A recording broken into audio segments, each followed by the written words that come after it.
सुरेश जी का कद भले ही छोटा हो लेकिन लड़ने का जो जज्बा है इनके अंदर बहुत है। देखिए आपको तस्वीर दिखाएंगे कि रामगढ़ से सुरेश जी आज जेएसएससी कार्यालय पहुंचे हैं और इनका कहना है कि इनका कद भले ही छोटा है लेकिन लड़ने के लिए ये पूरे तरीके से तैयार है। देखिए 21 और 22 सितंबर को जेएसएससी की ओर से सीजीएल की परीक्षा ली गई थी और जब ये परीक्षा संपन्न हुई उसके बाद ही अभ्यर्थी जो है वो कई तरह के आरोप लगा रहे हैं।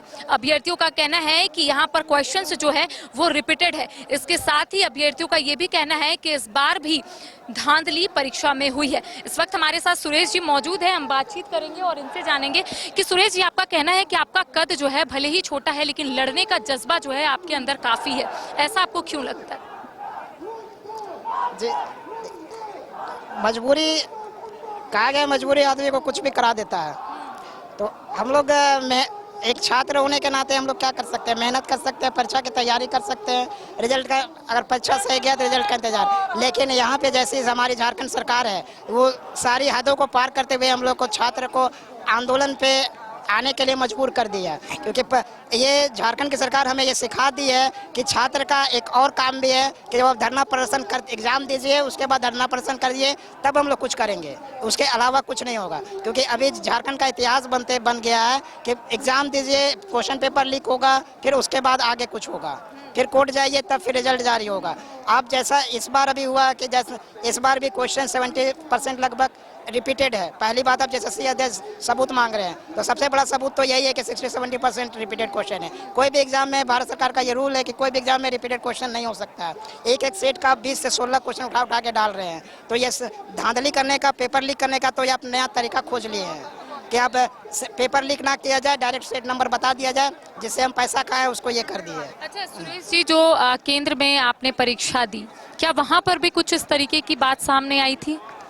जी, अभी तक तो वैसा नहीं है कि जनरल कंपटीशन में मतलब जितना भी एग्ज़ाम है कम से कम सेंट्रल लेवल पे ऐसा नहीं हुआ है। अगर थोड़ा बहुत हुआ वो अलग बात है, लेकिन इतना जितना अभी झारखंड सरकार में खासकर हो रहा है और जैसा हमको दिख रहा है कि ये सरकार जब से आई है तब से और ज़्यादा बढ़ गया है। लग रहा है कि ये सरकार बस सीट बेचने के लिए ही आई हुई है। क्योंकि जनवरी वाला सीजीएल की परीक्षा जब हुई थी, क्या उस वक्त भी आपने परीक्षा दिया था?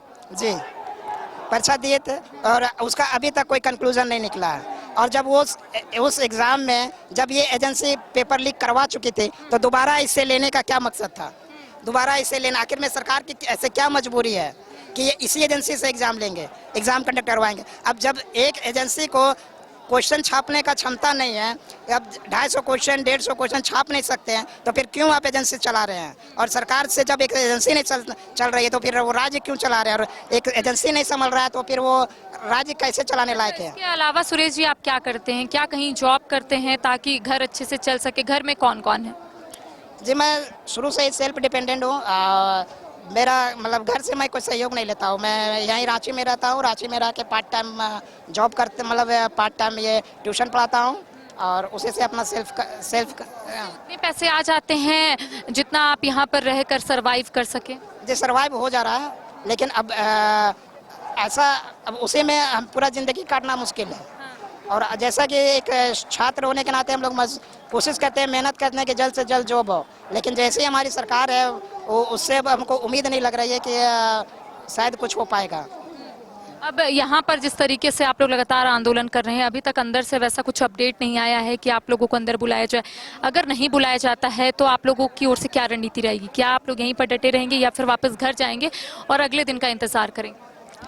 डटे रहेंगे जब तक एग्ज़ाम कैंसिल नहीं होता है, डटे रहेंगे। क्योंकि मेन मकसद है एग्ज़ाम कैंसिल करवाना। आप सबूत मांग रहे हैं, सबूत तो सबसे बड़ा सबूत है कि आप 70% क्वेश्चन रिपीटेड है।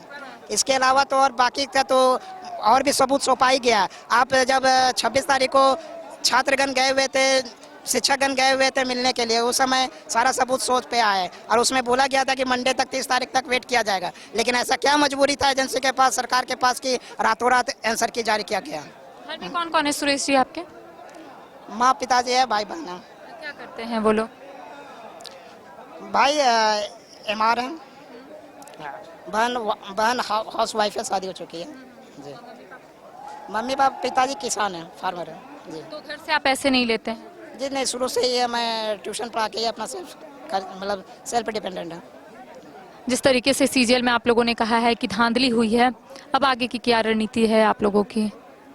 बस हम लोग इसलिए लगे हुए हैं कि अब दोबारा इस राज्य में कोई भी एग्जाम है, जैसे सीजीएल ही किया, कोई भी एग्जाम हो, कोई भी सरकार आए, दोबारा मतलब सीट बेचने का काम मतलब हिम्मत ना हो, बस इसीलिए हम लोग जुटे हुए हैं। और ये जो धंधा चल रहा है झारखंड में, ये बंद मतलब होना नहीं चाहिए, करवा के ही रहेंगे अब। तो देखिए लगातार ये तस्वीर हम अपने दर्शकों को दिखा रहे हैं। ये सुरेश जी है, रामगढ़ से आए हैं और इनका कहना है कि इन्होंने सीजीएल की परीक्षा दी थी, लेकिन जब से अभ्यर्थी जो है आरोप लगा रहे हैं कि धांधली हुई है, तब से इनका कहना है कि ये भी लड़ाई लड़ना चाहते हैं। जो मांग के लिए राजधानी रांची पहुंचे हैं, इनका कहना है कि जब तक इनकी मांग पूरी नहीं होगी, जब तक इस परीक्षा को रद्द नहीं किया जाएगा, ये लोग इसी तरीके से प्रदर्शन करेंगे, इसी तरीके से आंदोलन करेंगे। साथ ही साथ इनका यही कहना है कि आज तक ये घर से 1 रुपए भी नहीं लिए हैं। राजधानी रांची में रहते हैं, एक रूम इन्होंने ले रखा है और वहीं पर कुछ स्टूडेंट को ट्यूशन पढ़ाते हैं और उसी से पैसे कमाकर चलाते हैं घर, यानी कि यहाँ पर हॉस्टल फी देते हैं, रूम फी देते हैं और कह सकते हैं कि अपनी जिंदगी यहाँ पर ये जीने की कोशिश कर रहे हैं और ये सोच रहे हैं कि आने वाले समय में सरकारी नौकरी इनकी हो जाएगी। लेकिन इनका कहना है कि यहाँ का सिस्टम पूरे तरीके से चरमरा चुका है। फिलहाल कैमरा सहयोगी नूतन के साथ करिश्मा सिन्हा, न्यूज़ 22 रांची।